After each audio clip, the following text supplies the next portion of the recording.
একটি স্বরচিত কবিতা আমি পাঠ করে শোনাচ্ছি আমার বন্ধু বিয়োগের বেদনায়। ফিরে দেখো আরবার পৃথিবীর আলো,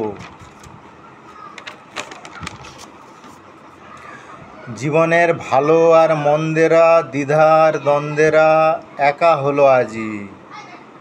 সবুজের কান্নারা মৃত্যুকে ছুঁয়ে এলো, এপার থেকে ভেসে গিয়ে তরি ওপারের সব কিছু।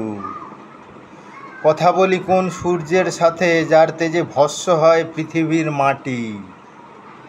আমি ভাঙা শূন্যতায় মরি।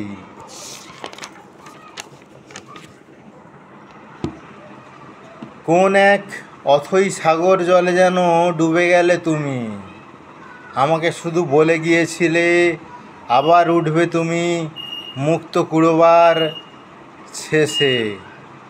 নমস্কার, এখানেই কবিতাটির পরিসমাপ্তি।